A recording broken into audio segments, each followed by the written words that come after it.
Good evening, class. I am here with another video this week. So, when I first read over the assignment for this week, I'm not going to lie, I was a little bit overwhelmed. Um, I have worked before with schedules, and it's a challenging job. You always want to maintain the um, staff members' personal lives into account. You don't want to seem like you're an employer who doesn't care about their life.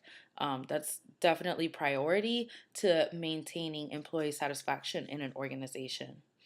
So going down the list, I can definitely see some um, areas where you can accept and not accept the request right off the bat. So the issue with Carol, where she is asking basically for a 4-day work week, I find that to be the least possible to accommodate.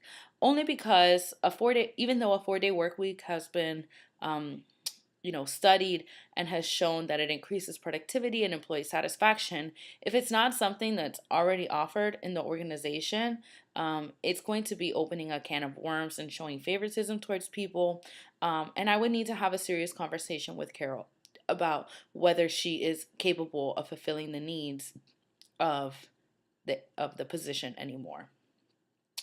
Um, When it comes to Lisa, I could see that being a very easy switch. So she wants to move from full time to part time, and there's a part time temp who would love a permanent position at full time hours. So that's very easy to switch them around. However, Lisa will need to remove herself from her part time benefits and move to that temp position. Many times, especially public agents or public organizations use temping agencies, which may not provide the same benefits to its workers, and it does come at usually a better cost for the organization. So that is something where she would need to compromise on.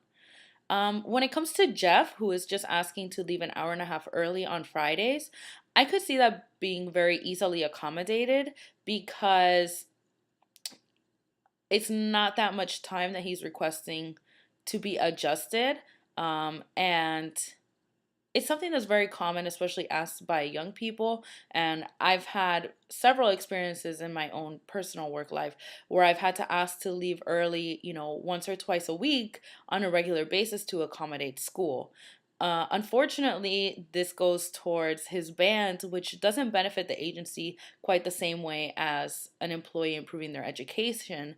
Um, but it is something that would increase his morale, and I think it's something that is, not that big a deal.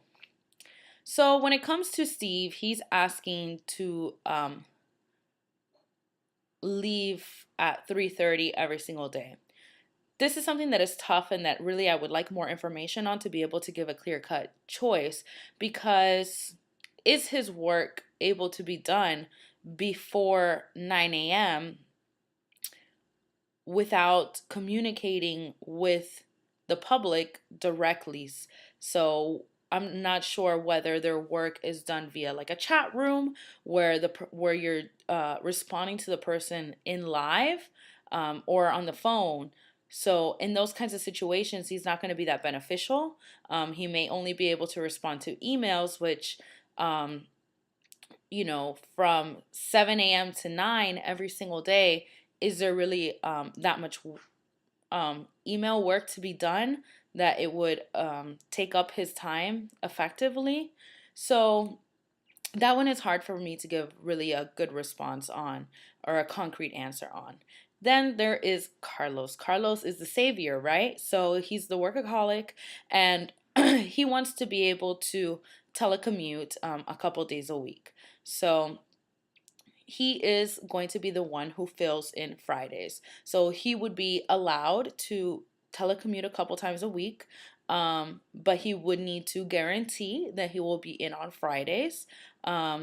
And he would also need to be available for an on-call basis, for those type of hours that may be missing sometimes, or when there's call outs. So he's going to be somewhat like the filler, And I think that the combination of all of these choices definitely keeps the best interest of the organization first. And it is also fair to our workers' personal lives, which is very important for maintaining organization wide employee satisfaction. Thank you guys. Have a good weekend.